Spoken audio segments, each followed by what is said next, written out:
আসসালামু আলাইকুম। Habib Islamic voice বাংলার আজকের আয়োজনে আপনাদের স্বাগতম। মানুষ যখন অন্যের জন্য গর্ত খোঁড়ে তখন সে জানে না যে সেই গর্তে তাকেই পড়তে হবে। আমাদের আজকের শিক্ষণীয় গল্পের নাম নিজের পাতা ফাঁদ। শহরের নামকরা ব্যবসায়ী মাহতাব সাহেব, তার কোম্পানির নাম হলো মাহতাব ফুডস। নামটা শুনলেই মানুষ এক নামে চেনে, কিন্তু চকচকে এই নামের আড়ালে এই অন্ধকার গোডাউনে চলে তার এক ভয়ঙ্কর ও ঘৃণ্য ব্যবসা, যা বাইরের পৃথিবী জানে না। তার ফ্যাক্টরিতে যে সমস্ত দুধগুলো রাখে এগুলো সাধারণ কোনো দুধ নয়, বিদেশ থেকে পানির দরে কেনা, মেয়াদ উত্তীর্ণ ও বিষাক্ত হয়ে যাওয়া শিশু খাদ্য, যা আবর্জনায় ফেলে দেওয়ার কথা, সেটাই মাহতাব সাহেব নিয়ে এসেছেন মানুষের বাচ্চাদের খাওয়ানোর জন্য। এই হাতের জোর বাড়া, ভালো করে ঘষে তোল। মনে রাখবি, টিনের গায়ে যেন পুরনো তারিখের একটু চিহ্নও না থাকে। এই তারিখ মোছাই হলো আমাদের কোটি টাকা কামানোর আসল চাবিকাঠি। পুরানো তারিখ মুছে ফেলা হয় এবং সেখানে নতুন করে আগামী 2 বছরের নতুন মেয়াদ বসিয়ে দেয়া হয়। তারপরে তাকে বাজারে ছেড়ে দেয়া হয়। তবে মাহতাব সাহেব ধুরুন্ধর লোক। বাজারে ছাড়ার আগেই তিনি নিজের চেনার জন্য প্রতিটি বিষাক্ত টিনের নিচে খুব সাবধানে একটি গোপন লাল দাগ দিয়ে রাখেন, যাতে তার নিজের পরিবারের কেউ ভুল করে এটা না কেনে। একদিন তার এক কর্মচারী এসে তাকে বলল, হুজুর মাফ করবেন, কিন্তু এই দুধ তো একদম বিষ হয়ে গেছে। এই দুধ যদি কোনো ছোট বাচ্চা খায় সে তো মরেও যেতে পারে। আল্লাহর ওয়াস্তে এই কাজটা করবেন না, আখেরাত বলে তো কিছু আছে। একদম চুপ! আমাকে নীতি কথা শোনাতে আসবি না। বিজনেস বুঝিস তুই? মানুষ ভেতরের মাল দেখে না, দেখে বাইরের চকচকে ব্র্যান্ড। সারাদিন পাপের বোঝা বাড়িয়ে সন্ধ্যাবেলা মাহতাব সাহেব ফিরলেন তার শান্তির নীড়ে।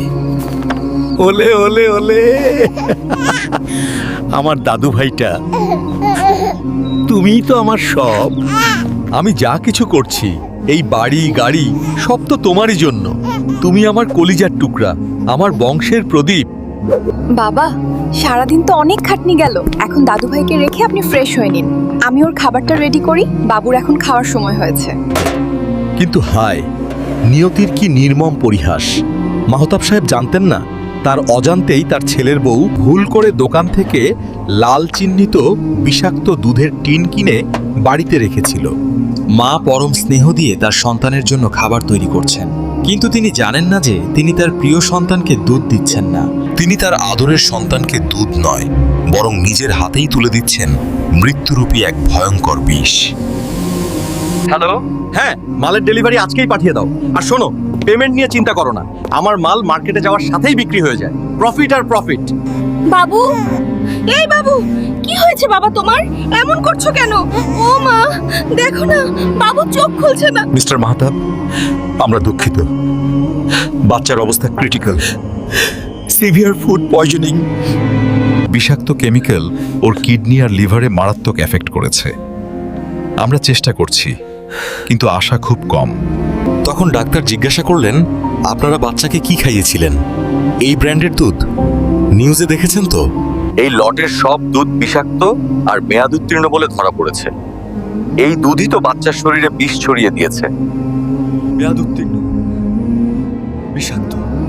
না, না, এটা হতে পারে না। যেই দুধের টিনটা থেকে দুধ বানিয়েছিস সেটা এক্ষুনি চেক কর। দেখ তো মা, ওটার নিচের দিকে ছোট্ট কোনো লাল রঙের ফোঁটা বা দাগ আছে কি? দাঁড়ান বাবা, আমি দেখছি। মাহতাব সাহেব আজ বুঝতে পারলেন, অন্যের সন্তানের জন্য তিনি যে বিষ বানিয়েছিলেন, আজ সেই বিষেই তার নিজের কোল খালি হলো। প্রকৃতি কাউকে ছাড়ে না, পাপ তার বাপকেও ছাড়ে না। আজ সে নিজের পাতা ফাঁদে নিজেই পা দিয়েছে। এই মর্মান্তিক গল্প থেকে আমরা কি শিখলাম? শিক্ষা নাম্বার 1, আপনি সমাজের জন্য যে গর্ত খুঁড়বেন, দিন শেষে সেই গর্তে আপনাকেই পড়তে হবে। হারাম টাকা আগুনের মতো, যা একদিন আপনার সাজানো সংসার জ্বালিয়ে ছারখার করে দেবে। শিক্ষা নাম্বার 2, আমাদের প্রিয় নবী হযরত মুহাম্মদ সাল্লাল্লাহু আলাইহি ওয়াসাল্লাম বলেছেন, যে ধোঁকা দেয় সে আমার উম্মত নয়। তাই আসুন আমরা ব্যবসার নামে ধোঁকাবাজি বন্ধ করি এবং সততার পথে ফিরে আসি। আল্লাহ আমাদের হেফাজত করুন। দর্শক, আমাদের এই গল্পটি যদি আপনার হৃদয়ে একটুও নাড়া দিয়ে থাকে, তবে ভিডিওটিতে একটি লাইক দিন। এমন আরও জীবনমুখী ও শিক্ষণীয় ইসলামিক কার্টুন ভিডিও পেতে আমাদের channel Habib Islamic voice Bangla subscribe করে আমাদের পাশেই থাকুন। দেখা হবে পরের ভিডিওতে। আল্লাহ হাফেজ।